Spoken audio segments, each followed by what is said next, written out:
Welcome to the Easier Way to Sell presentation of Close the Deal Without Selling. Here's your host and developer of the Easier Way to Sell, Ike Krieger. Hey, this is Ike Krieger. Welcome back.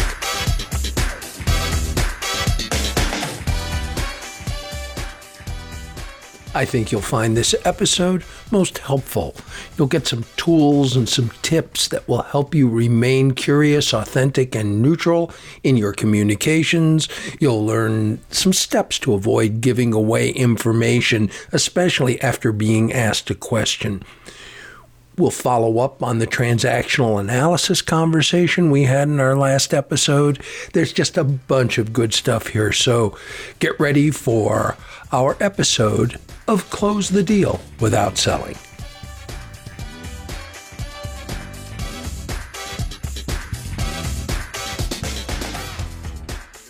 In our last episode, we touched briefly on pacing and leading and meeting people at their model of the universe.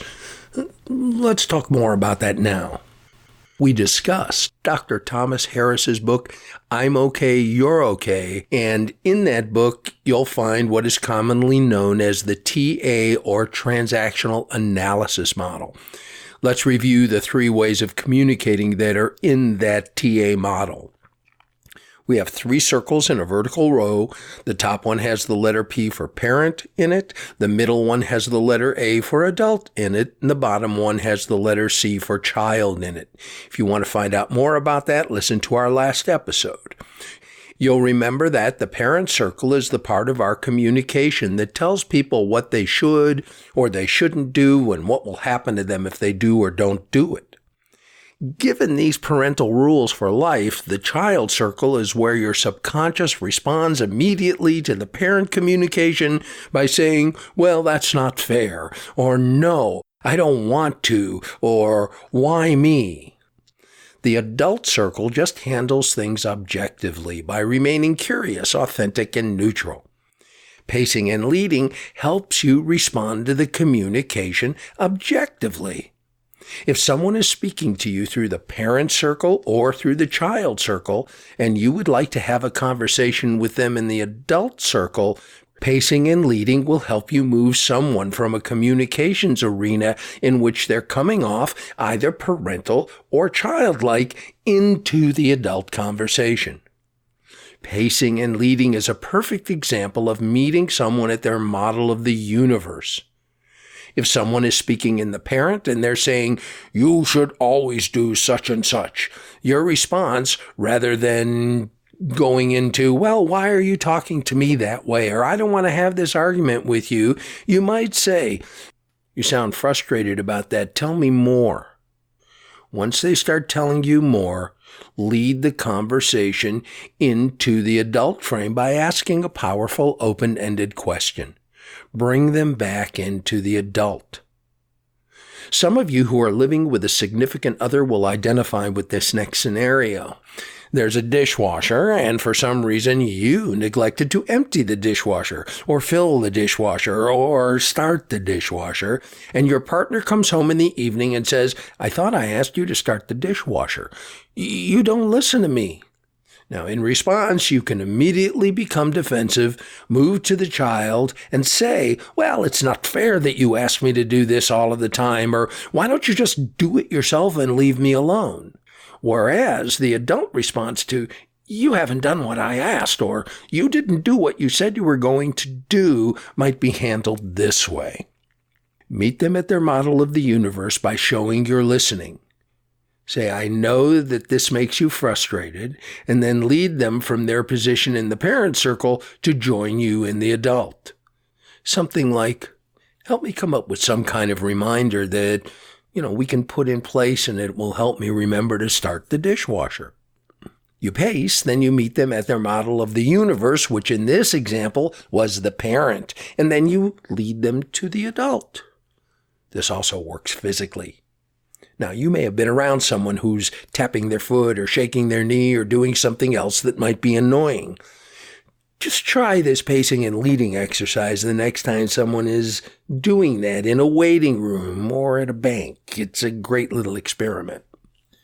If someone is tapping their foot, start tapping your foot slowly at first and then increase your pace until you're tapping your foot at approximately the same rate that they are. Continue tapping for 2 to 5 seconds or so, and then gradually slow down the action and watch what happens with the other person. They will slow or stop as you have. It's the same result with almost any area in your life.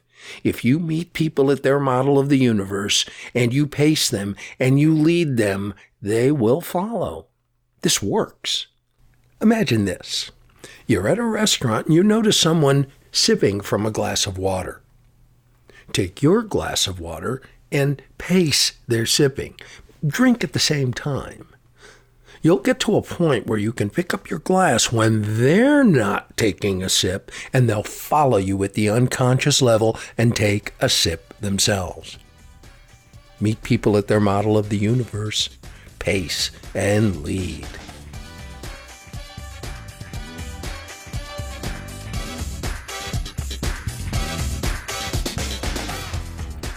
Okay, write this down. Listen and silent are spelled with the same letters. When you're listening, are you silent or are you just shutting up? It appears that effective listeners have developed skill muscles that help them ask well-formed questions and then shut up during the answer. But rather than the ability to ask a question and shut up, I believe effective listeners have the ability to shut down their response mechanism. It's a subtle but important difference. All of your actions are based on a stimulus followed by a response. Hearing and talking are a subset of the stimulus-response relationship, and you've been conditioned to respond. You've been conditioned to have the right answers. You've probably worked on your ability to give that information effectively, and this approach may actually do damage to your communications effectiveness because your job is to get information, not give it. It's difficult to not give information. Shutting up is one way to stop giving information, but shutting up can be emotionally uncomfortable. Why is that, you ask? Well, imagine the path from your brain to your mouth when you shut up. You think of what you're going to say, and that nerve impulse gets transmitted to your vocal folds, your lungs, your diaphragm, your lips, your tongue, and even your teeth are involved in forming the words that result in verbal communications. It's a freeway of data from your brain to your mouth with a signal that moves at the speed of thought and is transmitted under high pressure. You may have heard of the term blurt.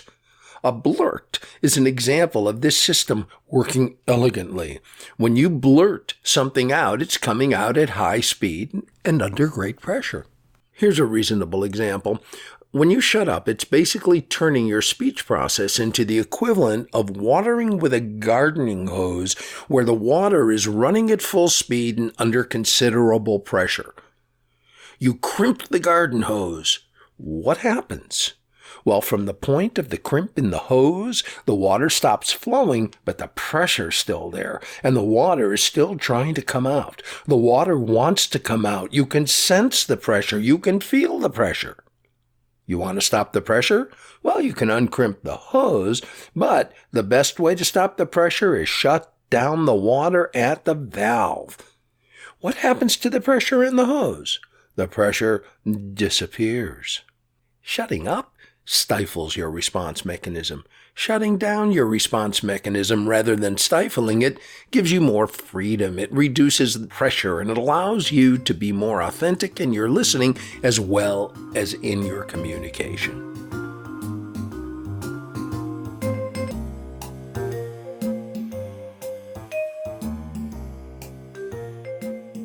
In the late 1980s, I created a communications model that just happened to work wonderfully in selling, and you now know of this model as the easier way to sell.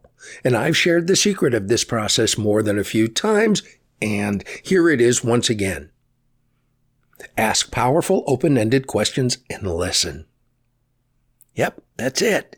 Ask powerful, diagnostic, open-ended questions and listen carefully. And there is a flip side to this, which is avoid closed-ended questions. Closed-ended questions close a communication. Open-ended questions open a communication. Open-ended questions allow your prospect to consider and reflect and think. Plus, open-ended questions are more likely to uncover opinions, personal feelings, or closely held ideas or beliefs about any given subject. Now, you've heard me say that the person asking the questions controls the conversation, whereas the person doing the talking usually dominates. Well, open-ended questions offer implied control of the communication to the prospect, and their answer opens the door to further interaction between yourself and your communications partner. When you ask closed-ended questions, you close that two-way street, and control of the conversation may start to slip away. Open-ended questions create the structural framework for an authentic conversation. Now, to review. Specifically, open-ended questions begin with the following words: why, how, and what. And open-ended questions contain a subset that are actually statements, and these open-ended statements can begin with, describe that to me, explain that, tell me about, or what do you think about?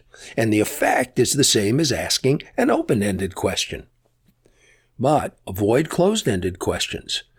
Closed-ended questions start with are, or did, or do, or was, or will, or didn't, or aren't, or would, or if. And it's best to avoid closed-ended questions when you want a meaningful response. However, closed-ended questions are a powerful way to find out facts or information. So what you want to do is gather a fact or some information by asking a closed-ended question, then use an open-ended question to expand the conversation. Take the fact they offer or the one-word answer they give you and respond with an open-ended question that guides the communication. Here's a series of open-ended questions that you can measure against the conversation we just completed. What is it that you'd like to see accomplished? Help me understand that a little better. How does this process work? What is it you'd like to see accomplished? Help me understand that a little better. How does your process work? What challenges does your current process create? What are the best things about your current process? What do you need in order to improve that process? What other items should we discuss? If you could wave a magic wand and have things be exactly the way you want them to be, describe that for me. What's changed since we last talked? What's our next step? What else should we cover before moving forward? What are your thoughts about X? What would you like to see improved? How do you measure that? What prompted you to say that? How do you see that happening? What more can you tell me about X? What prompted you to call me? What else is on your mind that we haven't covered yet? Or are there any questions that I could have or should have asked that I didn't? Obviously, these questions are not designed to be asked sequentially. However, pick and choose among the questions that you have here, plus your other inventory of open-ended questions, and pick out a few that you believe will be appropriate for your communication. Remember, you can write these questions down on your little note paper so you don't have to memorize them.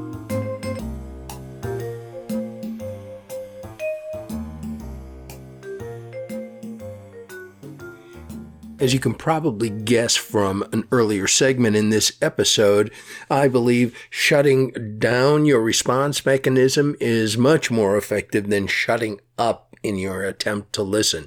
As a matter of fact, I believe shutting up in an attempt to listen is actually a listening pitfall. Well, here's a list of a few more listening pitfalls. Avoid whenever possible. Actually, avoid all of the time. Not listening to others in a conversation or a sales interview. Interrupting. Preparing your response before others have finished talking. Finishing other people's thoughts and sentences. Discounting other people's opinions. Being judgmental. Failing to determine the channel on which your conversation companion receives and processes information most clearly. Forgetting that effective listening takes focus and commitment. Here are a couple of listening quotes. Few people have had much training in listening.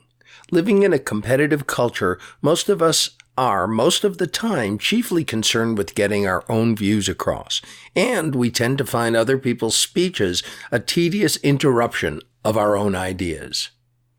S.I. Hayakawa, in his speech, How to Attend a Conference. And finally, listening is the gift that most people don't know they want. You don't even have to present it formally. Just do it and watch the joy you bring to others. It says here that I said that in 1995, and I stick by it.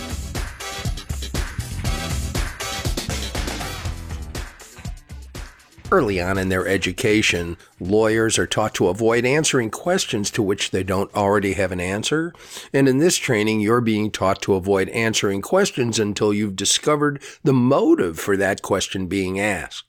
I'm also reminding you to avoid giving lengthy answers when you do respond, especially to questions like, why should I do business with you? Now, it may seem that you have a better shot at convincing someone to become a client or a customer if your response is informative and complete. But when you give a lengthy answer and you give a lot of information, it may actually help the prospect disqualify you as a solution provider. Let's face it, buyers are always on the lookout for reasons not to use your service. In the traditional approach, you've learned how to promote your product or service using information you believe your prospect needs to know from your point of view or your company's point of view. After all, doesn't the success of your networking, your business development, and your sales activities depend upon your ability to provide detailed information? Well, believe it or not, this information-giving strategy can be and probably is counterproductive. You might actually be saying things that drive business away. Here's a story that illustrates my point. Larry, the hot dog salesman, is very proud of his product. Larry believes that once people are aware of the ingredients and the process that goes into the making of his hot dogs, they'll understand what makes them so delicious. And he looks forward to sharing every detail of the hot dog making process with everyone he meets. Larry's developed the habit of offering this information unsolicited. He believes that offering this information is important. Well, it may seem important to him, but how important is it to the prospect? Do you really want to know what ingredients go into making the hot dog you're eating, especially after everything we've heard about hot dogs our whole life? Very few people want to know the details of how a hot dog is manufactured, let alone the ingredients. If they really want to know, they'll ask. Larry was giving his prospects and his clients information that he thought they needed to know from his point of view. How much of the information that you share with your clients is presented from your point of view? I need you to shift your focus. From now on, your task is to provide only the information your prospect needs to know from their point of view. What mind-reading tool can you employ to discover the type and amount of information they really want? Well, let's go back to the basics. Ask the right open-ended questions. You can uncover and diagnose the issues your prospects are dealing with, and you can discover the information they want and need to know most effectively if you ask the right questions and listen, and if your communication is curious, authentic, and neutral. This helps create a relationship in which resistance, let's call it sales friction, decreases and truthfulness increases. Powerful open-ended questions are the best tool for the job. The right diagnostic questions motivate your prospect to share their reality, and this reality is based on their point of view. Remember, when you say it, it's selling. When they say it, it's true. Your job is to help them convince themselves. As important as a full response might seem, resist the urge. Your prospect may view a lengthy and detailed communication as an attempt by you to convince and influence, and people don't like to feel like they're being convinced or influenced about anything. Your job as a communicator, as a salesperson, as a user of the easier way to sell, is to ask questions that help your prospect convince you why they need what you offer. In other words, when you ask the right questions, you help your prospect close the deal themselves.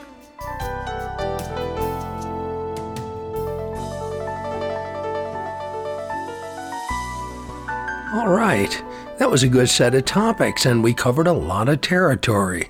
All in all, I'd say that was an enjoyable episode. Next time, we'll venture into the realm of marketing and branding, and I'll share with you some reasons why I believe most of what you've been taught about how to brand and market your company is backwards, and we'll discuss how to turn that ship around. Also, I'm delighted to announce that I'll be having a conversation with the CEO of Sales and Marketing Executives International, Willis Turner.